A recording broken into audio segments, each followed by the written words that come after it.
Halo, selamat siang Kak Penci. Perkenalkan, nama saya Aurelia Nikomawasari, datang studi komunikasi, kelompok asli di. Ya, terima Oke. kasih banyak kepada Kak Penci yang sudah mau meluangkan waktunya untuk Mhm. jadi narasumber saya di tugas mata kuliah praktikum komunikasi antar budaya. Boleh Kakak untuk Oke. memperkenalkan dirinya terlebih dahulu, seperti berasal dari mana, sudah tua, dan saat ini kuliah di Indonesia. Silakan, Kak. Oke. Siap. Perkenalkan, nama saya Sabri Francis. Saya berasal dari Madagaskar. Saya mahasiswa S2 di Nusantara University. Eh, Ya, sudah berapa tahun atau bulan di Indonesia, Kak? saya udah lumayan lama sih di Indonesia mah. Udah sejak tahun 2017. Berarti udah hampir 5 tahun lah sekarang. Wih, udah lama banget. Langsung aja ke pertanyaannya ya, Kak. Siap.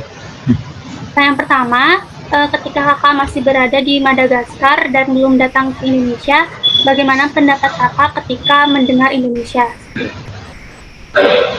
Oh iya. Mungkin um, nggak terlalu aneh sih, soalnya kan di Madagaskar juga sebenarnya kulturnya nggak terlalu beda dari Indonesia ya. Jadi nggak terlalu merasa aneh gitu. Tapi makanannya aja yang agak ini sih, terlalu pedas lah makanannya. Pokoknya. Nah, seperti itu berarti makanannya doang ya yang kurang cocok di lidah Kakak gitu. Ya, cuma itu sih. Apakah Kakak merasa excited gitu ketika memutuskan untuk pindah ke Indonesia? Lalu bagaimana perasaan Kakak ketika sampai di Indonesia gitu? Oh gitu. Ya kalau waktu mau ke Indonesia mah excited banget. Soalnya pertama juga mau ke Asia gitu ya. Jadinya memang excited gitu untuk kesini. Baru pertama kali ke Asia gitu, Kak? Iya, benar. Pertamanya langsung ke Indonesia gitu ya, Kak? Benar. Lanjut ke pertanyaan ketiga, yaitu seperti yang kita ketahui, setiap negara ini kan pasti ada beberapa perbedaan gitu, dari sisi kebudayaannya, kebijakannya, seperti masyarakatnya, bahasa, kuliner, atau cara makannya gitu, mungkin berbeda. Kakak merasakan culture shock gitu, ketika sudah tinggal di Indonesia, yang mungkin ada sedikit perbedaan ke negara asal kakak di Madagaskar. Kebetulan iya banyak sih yang berbeda, tapi banyak juga yang mirip gitu. Masalah bahasa mah banyak juga kata-kata yang dipakai di Indonesia itu sering dipakai di sana. Soalnya dulu-dulu itu mah ada keturunan apa? Jadi Madagaskar itu ada keturunan Melayu gitu. Jadi, yang dari Kalimantan itu ya? Ya benar. Oh iya, iya pernah baca sih. Terus kan dari kata kakak juga, dari makanannya juga berbeda gitu ya, pedas. Kalau di sana berarti cenderung manis atau gimana, Kak? Kalau di sana itu ya yang miripnya adalah masakan Padang gitu. Oh iya, iya. Lanjut ke pertanyaan berikutnya, mungkin tadi kan kakak bilang ada perbedaan. Apakah kakak sudah berada di tahap berusaha untuk mengikuti kebudayaan tersebut, atau kebiasaannya di Indonesia, atau bagaimana, Kak? Sudah berusaha mengikuti? Ya, saya sebenarnya untuk pertama ke sini itu, pertama ke Indonesia sini, saya sebenarnya ikuti belajar bahasa Indonesia dengan budaya Indonesia juga. Jadi udah pernah ngikutin gitu semacam tarian tarian tradisional Indonesia gitu, Jawa sama yang Sunda gitu. Jadi nggak terlalu aneh sih sebenarnya. Suka saya sama budaya Indonesia. Belajarnya berarti sebelum ke Indonesia, atau waktu udah nyampe di Indonesia belajar dulu baru lanjut? Udah. Waktu udah di Indonesia berarti? Ya. Baru waktu ada di Indonesia. Baru kerja. Oh, iya. Bagaimana cara Kak Princi untuk beradaptasi dengan kebudayaan di lingkungan baru ini di Indonesia? Saya sih memang orangnya ramah gitu. Saya nggak terlalu saya suka bercanda sama orang, suka bergaul, jadinya nggak terlalu susah untuk beradaptasi sama orang. Juga orangnya juga orang gimana ya, nggak terlalu malu lah gitu sama orang.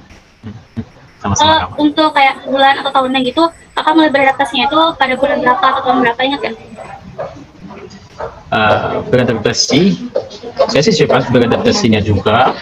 2 bulan saya datang lah udah bisa ada teman, bisa ngobrol dikit lah pakai bahasa Indonesia.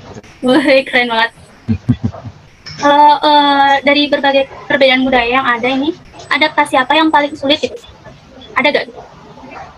Nggak ada sih kalau saya mah. Sering apa ya? Nggak terlalu mikir dengan diri sendiri gitu, tapi memang mau belajar datang ke sini untuk bergaul dengan orang Indonesia, jadinya meskipun ada kesulitan, jadinya enak saja. Dan juga pandai bersosialisasi gitu, jadi gampang gitu. Iya. Dan Pertanyaan terakhir yaitu, selama di Indonesia ini kan pastinya ada pengalaman baik atau buruknya gitu. Bagaimana cara untuk menghandle ketika mengalami pengalaman buruknya selama di Indonesia? Kalau saya sih kebetulan nggak ada hal-hal yang memang buruk gitu terjadi. Jadi baiknya yang banyak-banyak, jadinya enak lah gitu. Jadi tidak ada pengalaman. Baik, orangnya baik. Ya, tidak ada pengalaman yang memang jelek. Oh baik, terima kasih Kak. Mungkin cukup sekian pertanyaan yang bisa saya sampaikan. Terima kasih banyak atas semua jawaban dan waktu yang telah diberikan oleh Kak Princi, karena sangat membantu saya untuk menyelesaikan tugas yang diberikan oleh kampus. Gitu, Siap. Halo semuanya, di sebelah aku ada teman dari waktu SMP, yaitu Hawa. Halo Hawa. Hai Aurel. Dia sekarang lagi di Sukabumi, tapi juga sering pulang pergi ke Purwokerto, Jawa Tengah. Baik, langsung aja ke pertanyaannya ya. Nomor 1, yaitu bagaimana pendapat kamu ketika mendengar Purwokerto, dan kesan pertama waktu datang ke kota itu bagaimana? Kota Purwokerto itu kota yang sering aku datangi akhir-akhir ini. Ketika aku datang ke sana, aku merasa sangat senang, dan untuk pertama kalinya aku merasakan lingkungan baru. Baik, langsung ke pertanyaan kedua. Seperti yang sudah kamu bilang bahwa kamu itu sering berkunjung ke Purwokerto, biasanya kamu tinggal berapa lama di sana? Aku tinggal di sana selama 1 bulan. Setelah urusan di sana selesai, aku tuh kembali lagi ke Sukabumi, dan selang beberapa bulan aku kembali lagi ke Purwokerto.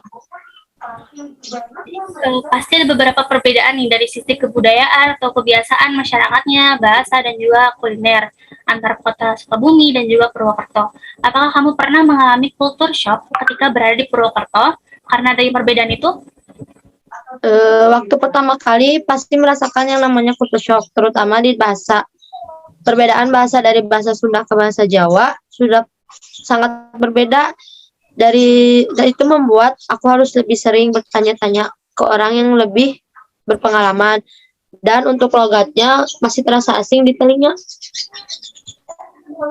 Kalau ada seperti kalau dari kuliner gitu, ada perbedaan nggak?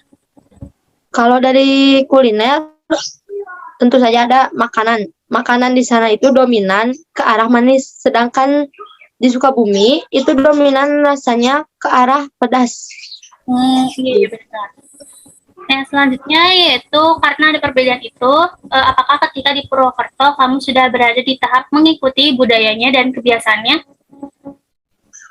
Tentu saja sudah bisa. Bisa ya. Terus bagaimana cara kamu untuk beradaptasi dengan lingkungan yang baru, dan kira-kira dalam beradaptasi itu butuh waktu berapa lama? Sering bertanya kepada orang yang lebih tahu, dan untuk lamanya aku nggak butuh waktu lama, soalnya aku juga mudah untuk beradaptasi di lingkungan baru. Kurang lebih 1 bulan. Dari beberapa perbedaan itu, adaptasi apa yang paling susah atau sulit nih buat dilakukan? Tentu aja bahasa, karena aku harus menghafal dan mengingat lagi arti dari setiap katanya. Karena bahasa Jawa ya berbeda dengan bahasa Sunda gitu ya? Ya, beda. Selanjutnya, selama di Purwokerto, apakah ada pengalaman baik atau buruknya gitu? Banyak pengalaman baiknya. Salah satunya karena aku nggak cukup berpengalaman di Purwokerto, jadi di sana itu aku masih sering dibantu oleh masyarakat sekitar saja. Kalau pengalaman buruknya, karena aku belum fasih bahasa Jawa, jadi waktu pergi ke pasar, harganya itu selalu ditaikkan dan mereka menganggap aku itu turis. Jadi harganya selalu berbeda dari warga lokal. Oh, berarti ya sangat berbeda gitu ya harganya sama masyarakat lokal. Pertanyaan terakhir nih, bagaimana cara kamu untuk mengatasi pengalaman buruk yang didapat itu? Tentu saja harus melancarkan kembali bahasa Jawanya, bertanya-tanya lagi ke yang lebih bisa dan menghafal agar aku di sana tidak tertipu lagi. Baik, terima kasih. Cukup sekian yang bisa saya sampaikan. Terima kasih kepada Halwa yang sudah membantu saya untuk menyelesaikan tugasnya. Wassalamualaikum warahmatullahi wabarakatuh. Waalaikumsalam. Aduh,